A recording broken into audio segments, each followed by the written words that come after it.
O rito de passagem era uma longa noite de comemoração à vida e de homenagem àqueles que não estavam entre nós. Era uma antiga tradição e forma de nos despedirmos das pessoas que se foram. Segundo os costumes, realizar o rito garantia que os mortos tivessem paz. Todos os aldeões se reuniam ao redor do Lago Duncan, localizado entre a floresta e o nosso vilarejo, e bebiam o suficiente para que o festival fosse uma noite feliz, embora eu tivesse sérias dúvidas sobre o sucesso desse objetivo. O dia seguinte sempre era um desfile de olho roxo e gritaria. Minha mãe insistiu para que nós participássemos desse rito, afinal seria a primeira vez desde que papai se foi. Nós viemos juntos nos últimos 21 anos. Desta vez, seríamos só nós duas. O choque da realidade era quase como vivenciar a morte dele novamente. O medo, o desamparo, o vazio doloroso e impossível de preencher. Caminhamos ao longo do vilarejo devagar, seguindo um grupo de mulheres que estavam indo para o lago também, e que, assim como nós, carregavam pedaços generosos de papel. Minha mãe não estava usando o vestido preto costumeiro. Dessa vez seu corpo esguio e retilíneo foi coberto por um tecido azulado discretamente aderido às suas curvas. Você deveria ter colocado uma roupa com mais cor. Minha mãe analisou meu vestido preto enquanto caminhávamos. É uma noite feliz, Maxine. Feliz para quem? Era o que eu queria perguntar. Não vejo nenhum motivo para me vestir diferente. Seus lábios se curvaram devagar, mas o sorriso não alcançou os olhos quando ela me encarou. Não podemos vestir o luto pelo resto das nossas vidas. Uma pausa significativa nos seguiu. Você sabe que não pode se casar enquanto estiver de luto. Achei que você não tivesse com pressa para que isso acontecesse. Neste ponto, já havíamos atravessado o vilarejo e estávamos a poucos metros do lago, onde pequenos grupos se aglomeravam, carregando barris de cerveja e preparando o espaço onde a cerimônia principal aconteceria. Minha mãe parou na frente de um pinheiro, os últimos resquícios do dia brilhando contra sua pele, e me observou. O nosso dinheiro está acabando. Encarei minha mãe abruptamente. Do que a senhora está falando? Ela suspirou. Meu pai garantiu que nada faltasse. Não tem dinheiro entrando há meses. Desde que Edward se foi, tenho usado as reservas para que possamos sobreviver. Não temos o suficiente para o próximo inverno. Não podemos nos dar ao luxo de continuar no luto. Notei que os olhos dela estavam lacrimosos, mas mesmo assim ela não vacilou. Você deve se casar. Minha reação foi imediata. Não estou pronta. Então terei que escolher um marido e me casar. Nossos olhares se chocaram. Somos mulheres, Maxine. A única forma de nos sustentarmos é por meio de um casamento vantajoso. Eu chacoalhei a cabeça. Podemos caçar. Ela soltou uma risada sem humor. A garota que não consegue matar um coelho e a viúva que passou a vida inteira cozinhando ensopados, caçando, caçoou. Ninguém comprará de mulheres. Não confio em nós para isso. Podemos limpar e cozinhar sua carne, mas nunca seremos aquelas que caçam. Eu desejei desesperadamente dizer que ela estava errada, mas sabia que não havia uma só caçadora em nosso vilarejo ou fora dele. Com quem você se casaria? Me obriguei a perguntar. O papai morreu há apenas 1 ano. Minha mãe era a mulher mais prática que eu já conheci, mas jamais seria fria o suficiente a ponto de se casar com outra pessoa de forma tão precoce assim. Afinal, era tudo muito recente. Não havia uma maneira simples de conversar sobre ele, mas, mesmo que ela não chorasse ao falar sobre a sua morte, eu podia ver a dor nos seus olhos. Por um momento, tive a visão deles caminhando na mesma grama em que estávamos, de mãos dadas e comigo andando apressadamente atrás dos dois. Meus pais tinham vindo ao rito no ano passado. Da última vez, não havia nenhum barco em nossas mãos, nenhuma alma pela qual rezar. Porém, desta vez, nós duas estávamos sozinhas, segurando um pedaço de papel esbranquiçado e vazio, que representava a alma do meu pai morto e a sua ausência. Podemos discutir isso depois do rito. Ela tocou minha coluna suavemente, nossos pés voltando a se mover. Não se preocupe. Não tenho intenção de obrigar você a se casar com ninguém. Você poderá escolher o seu marido. O problema não é esse. Minha respiração falhou por um momento. Papai concordava que eu deveria esperar o tempo antes de me comprometer pelo resto da minha vida. Mamãe crispou os lábios e desviou o olhar. Ele não está mais entre nós, respondeu fria como o gelo das colinas acima de nós. Deveria pensar em Silas, que vem nos ajudando muito desde que tudo aconteceu. Você sabe o quanto seu pai gostava deles. Sim, eu sei. Não sabia o que senti ao pensar no meu melhor amigo como meu futuro marido. Eu também não sabia o que ele pensava sobre isso.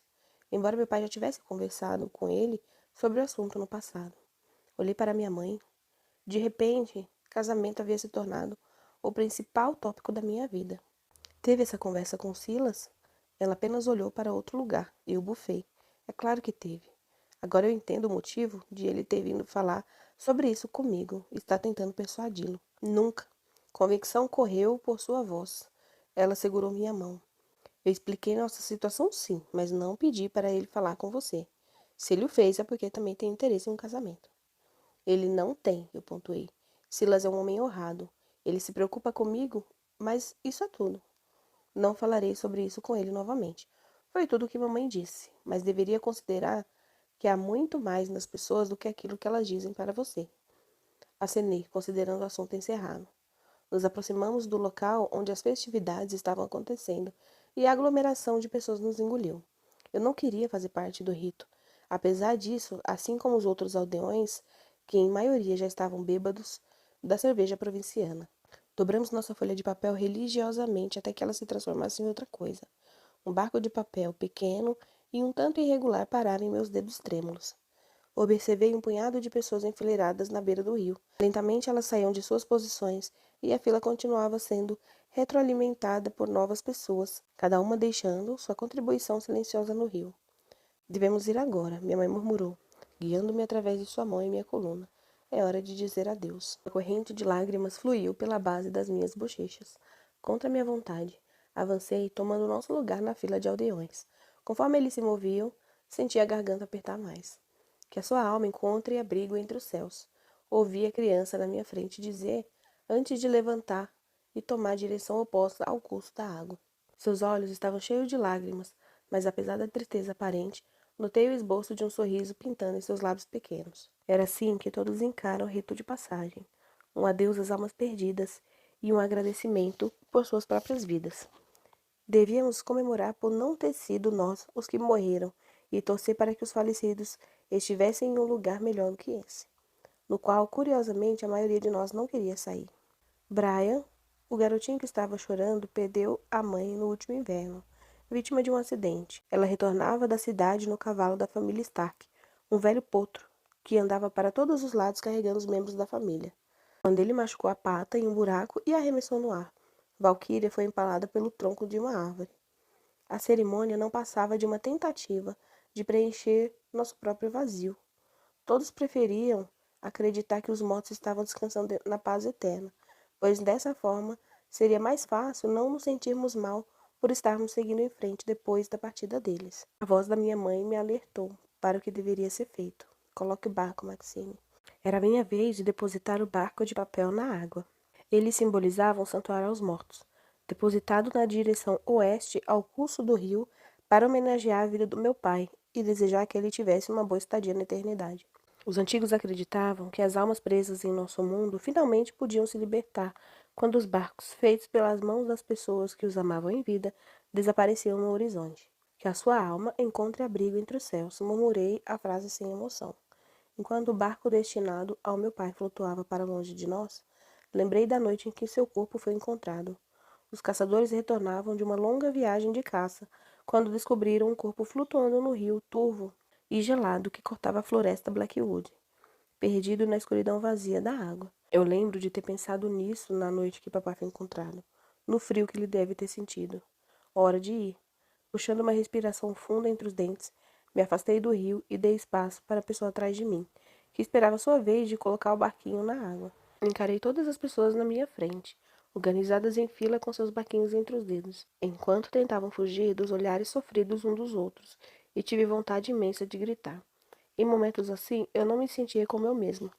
Em momentos assim, eu precisava me controlar para continuar tranquila sobre a superfície, porque as águas profundas nas quais eu habitava estavam agitadas.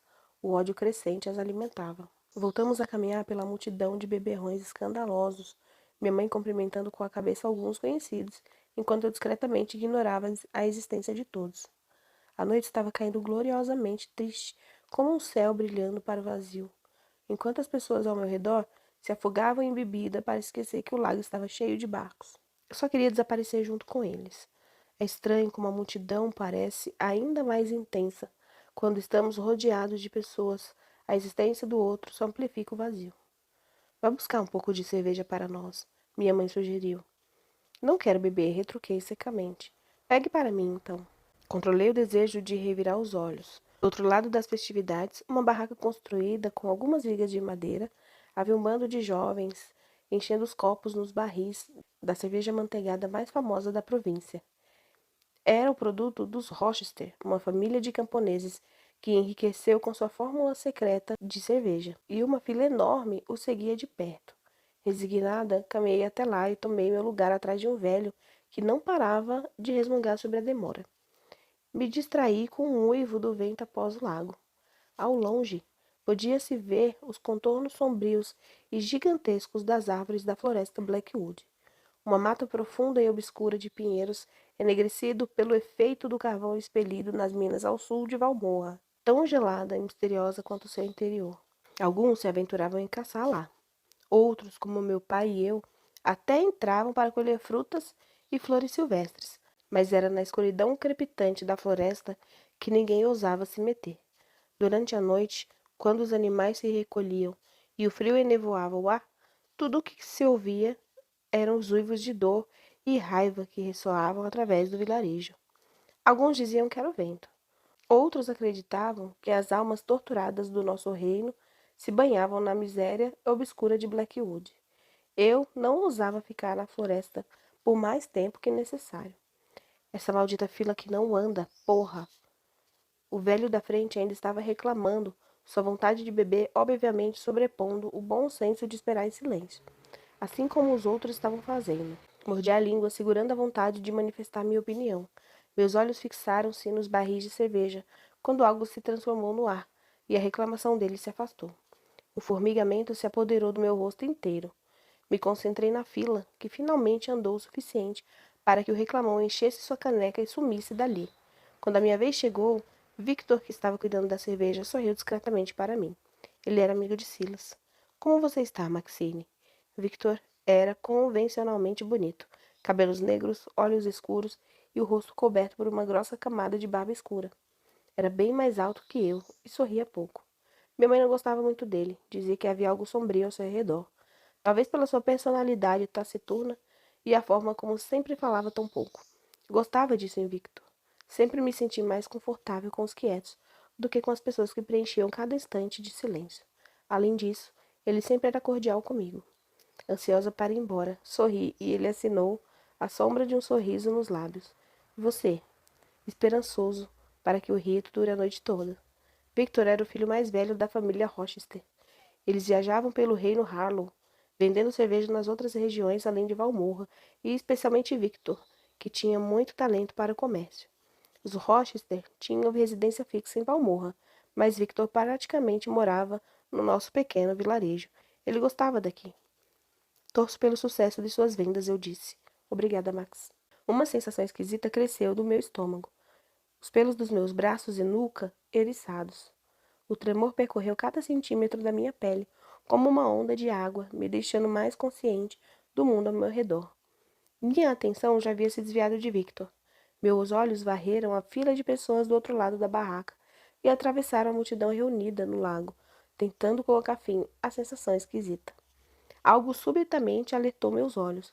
Voltei para um ponto distante e desfocado no meu campo de visão. Envolto pela névoa sombria da floresta, perto o suficiente de um dos pinheiros para ser confundido com uma sombra, havia uma figura obscura, quase imóvel, inanimada. Arrepiada, encarei a forma enorme próximo às árvores e forcei a visão para descobrir o que era.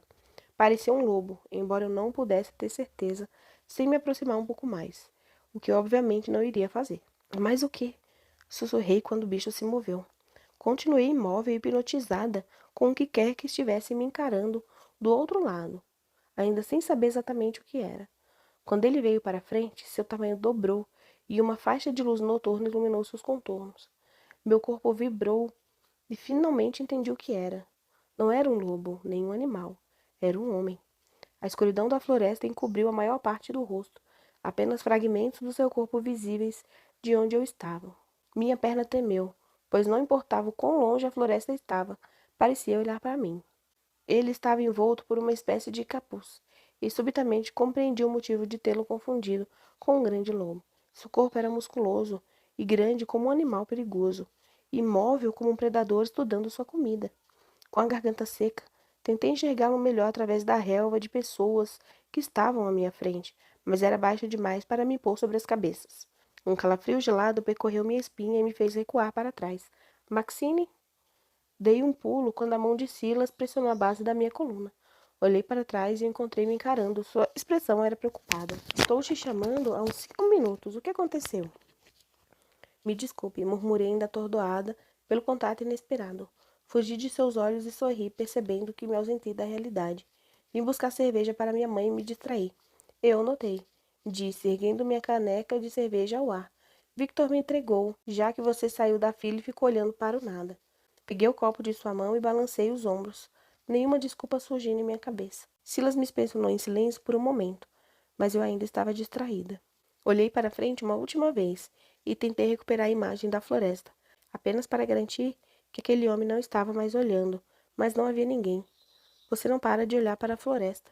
Eu acordei. Desculpe, disse com sinceridade. Ando muito distraída. Ele sorriu, e eu senti uma vontade repentina de abraçá-lo. Ainda segurando a cerveja, envolvi meus braços ao redor do seu pescoço e fui engolida pelo seu corpo grande e quente. Ele beijou meu rosto. Gosto quando você me abraça. Minha voz foi interrompida pelo rompante de gritos ao nosso redor. Silas me soltou. Uma aglomeração de pessoas se formou na nossa frente. Não conseguimos ver nada, exceto os numerosos corpos se movendo com pressa. Estavam indo para o lago. Ele segurou minhas mãos e nos aproximamos dos aldeões. O que aconteceu? Silas perguntou para o primeiro homem que identificou no meio das pessoas. Era o idoso que estava brigando pela cerveja. A pele enrugada se contraiu em uma expressão de horror, o dedo apontando para o centro da confusão. Ele vacilou ao me ver. Eu logo entendi o porquê. Um corpo. Há um corpo na beira do lago. Senti o mundo girar ao meu redor.